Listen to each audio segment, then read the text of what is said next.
For our next guest speaker, we have Chris LaPré. Chris plays an integral part in several key initiatives in CSA, from recruiting and supporting new and expanding ecosystems to providing technical expertise and guidance in their marketing and developer programs.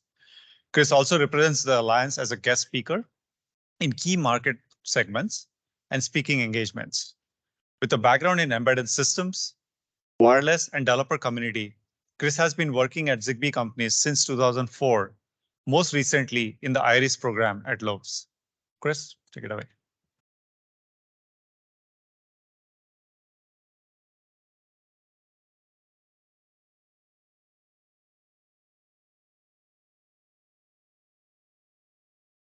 Everybody. Assad, we already ordered a keg for Wednesday night. It's showing up the basement. Thanks everybody for having me again. You have to suffer through yet another talk from me. But I'll try to keep this one different than the usual talk if you see me also talk elsewhere as well, and try to keep it somewhat interested to the thread group. That means I'm going to be off my normal path, so I might stutter a little bit. But you've all seen this slide. You all know on the left, those are our board companies. There are lots of board members here in the room, as well as sitting on the thread board. So you're very familiar with that. And on the right, you see our sort of mission statement. I like to pitch it slightly differently, that it's everything that the IoT needs, in terms of what the companies need, and how do we remove the barriers from what is, what is today preventing users from just going ahead and buying devices and putting them in their homes, in the dozens or homes like what Paulus was describing, without maybe a little bit less technical acumen for those homeowners that are putting those devices in. So what does that mean, though? It's standards development, it is testing programs, and then marketing and market reach and product research. So those are the three things we focus on. The biggest component of it is typically the testing piece. What does it mean to be a certified device? Hopefully that maps really well to interoperability as well. Although, as we know, it's not exactly the same thing, but where can we improve on that is another big focus area for us right now. So you see what that means on the left in terms of the working groups that we have active today. The next slide, I'll go into a little more detail on what that actually is. So I won't mention them all today or list them out. But on the right, you see sort of how we slice and dice our membership. We've just recently gone over 600 members for the first time in our 20 years of existence. And we do have a pretty good balance in terms of geography. I think we're slightly skewed towards Europe in terms of 40% versus 30-30 in Asia and the States. I shouldn't say the States. Americas is what I meant to say. And then at the bottom, you see, obviously, I think it makes sense, a more of a device focus. Lots of companies make devices, and then slightly smaller groups that make ecosystems and or retail and other focus areas of the membership. And then, as I was alluding to on the last slide, we have 7 working groups. So, we used to be the Zigbee Alliance way back when. We're still responsible for Zigbee. We also want to make sure that, in 2019, we announced Matter. We called it Connected Home over IP at that point in time. Now we've since changed it to Matter. That is interoperability for smart home on top of IP. And that's what we'll talk a lot more about later. But we do want to make sure that it doesn't diverge in terms of making different definitions of a light bulb or a door lock or a water heater or something else that we're working on for the future. So we have a data model working group. And if anyone has questions about what that is in more detail, we can go into that. So since then, I like to look at Matter as our solution for interoperability. The problem with the world as of before Matter was really much the walled gardens. Paulus mentioned in his speech as well. And actually, Assad also mentioned that as well. In fact, Assad took a lot of my thunder, so you're going to have to listen to things again. But so with Matter solving interoperability, what are the other problems that stop consumers from just buying devices and sticking them in their homes? The first one is product security. So over a year now, we announced a product security working group, and that is targeting existing standards. We didn't want to reinvent any wheels. ETSI has a really great standard in 303645. NIST has released lots of great requirements for secure devices, and there's a slide on that in more detail that we'll go into later. But basically, those standards needed a test program or a label. Like, how do I know that this device meets all those requirements? And how do manufacturers know that the product I want to sell, either in the EU or in Singapore or somewhere else in the world, meets those requirements? And that's the problem that the Product Security Working Group is trying to solve. That group just went to 0.7 ballot status, and you probably don't know what 0.7, well, actually, a lot of you do know what 0.7 status is, but some of you don't. But anyway, that's just a feature complete spec. So that is out for ballot now amongst members just in the last couple of days. That's really great work for them in the last year. But then back to it, interoperability, product security, what's the next thing that stops people from buying devices and sticking them in their homes is data privacy. Now that I'm collecting all this data, it's going up into the cloud. What are these big companies or what is going to be done with my data? And so data privacy is just started in the last month and a half, 2 months, I think. And it's not very much a prescriptive thing.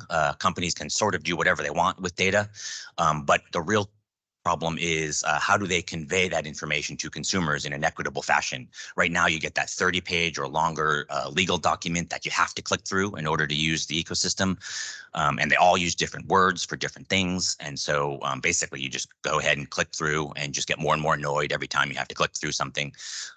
Sometimes it's like 3 or 4 times in a, if there's a couple of typos in the legal document, you have to click through it 3 times in a week. And that just annoys people more and more. So hopefully, if data privacy can get the right kind of backing, the hope is that we can get to a nutrition label. Different companies can make different bagels with different amounts of calories, different amounts of sodium, all that. And the point is, I want to buy a bagel and I want to know how much sodium I'm getting. I want to know how much calories it's going to be. And then I can justify that with the cost as well. And so it's the same thing here. We're hoping to get a nutrition label on the back of these products that meet this. What are you going to do with my data? Using the same language as all the other members. Your data is not going to leave your home, or your data is going to go to my cloud and not be shared with other partners. What are the different paradigms? And then get that on a nutrition label so that consumers can see and compare apples to apples. And then likely, this is me talking now, with some cost trade-offs. It's probably going to cost more to run a business where I'm not using your data as part of the product. So if that's true, then I can look at that trade-off. And maybe I'm wrong about that as well. So, but anyway, you'll be able to see that in an apples and apples comparison. So now we've talked about those, what I call cross-cutting technologies, interoperability, security, and privacy. Now, what can we do on top of those? So obviously Matter is an interoperability. And I like to use an example. It's not there, but energy management. Paulus's description of what that is capable of was spot on with what my vision for that is. So thank you. That saved me some words.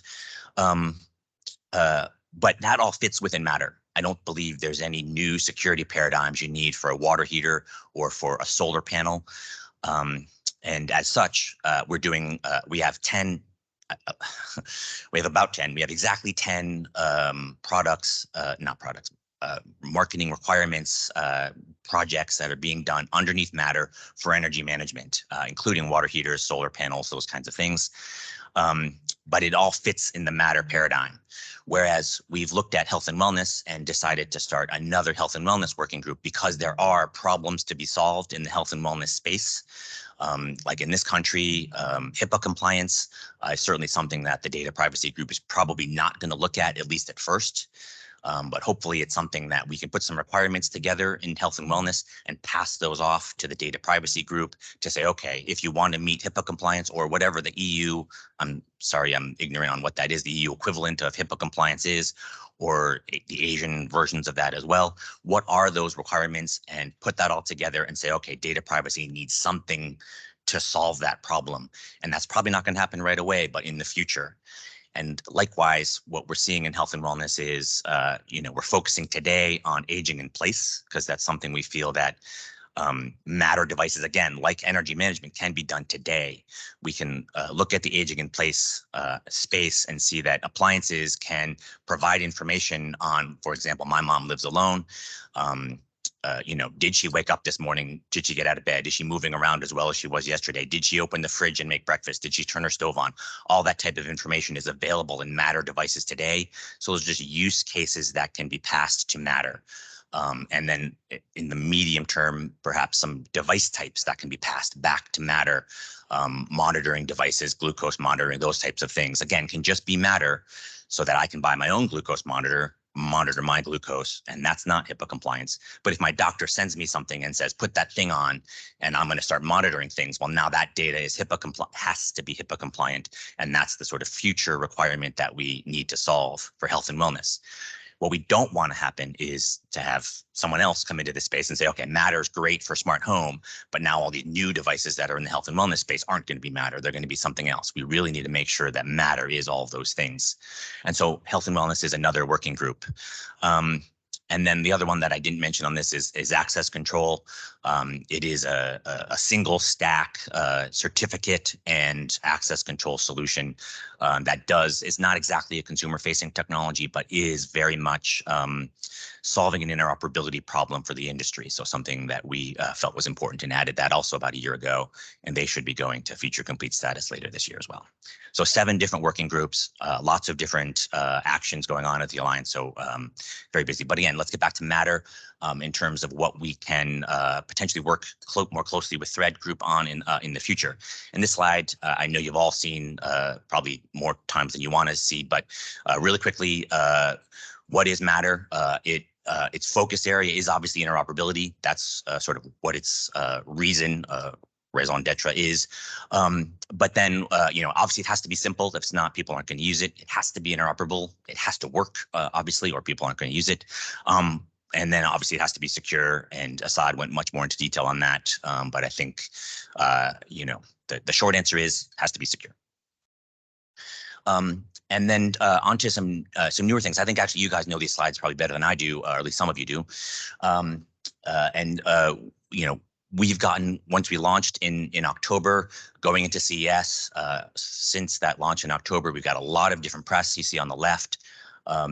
Some of those quotes from those press releases, and then the companies that have been mentioned or have made press releases as to using Matter on the right. So lots and lots of activity going on in the Matter space, and it's been really great for the Alliance. Also, I think that's led a lot of attention on our newer working groups as well. Privacy and health and wellness have both gotten a lot of press coverage as well, perhaps more than they might have on their own, because of the interest in Matter and all of the press coverage that we've got here. This is a newer slide to me, so I have to remember what I wanted to say about it. But again, I think it's one of your slides, so I probably don't need to go into too much detail on it. But it does expand the addressable market for Thread, and that's the kind of more detail that I want to go into in the next slide, I believe it is. But again, I think it brings to that point of, again, this is me speaking as the head of technology. Smart homes definition today is what you've been able to buy for the last 5-10 years, at the various stores. Door locks, thermostats, those kinds of things. We really do want to expand that to all of the connected devices in your home. I think energy management points to lots of devices that need to be connected in an interoperable way in order to solve that energy management problem for all homes. Again, like as Paul has, mapped out what that vision is. I think, that requires lots and lots of interoperable devices, the large flexible loads, for example. But again, that's expanding the addressable market for Thread devices. Most of those should be Thread devices, in my opinion. And so as we expand those use cases, that should really expand the market for Thread. And then obviously health and wellness are going to be a whole nother slew of devices. They're all connected today. Most of them, I believe, are Bluetooth in some, bespoke fashion.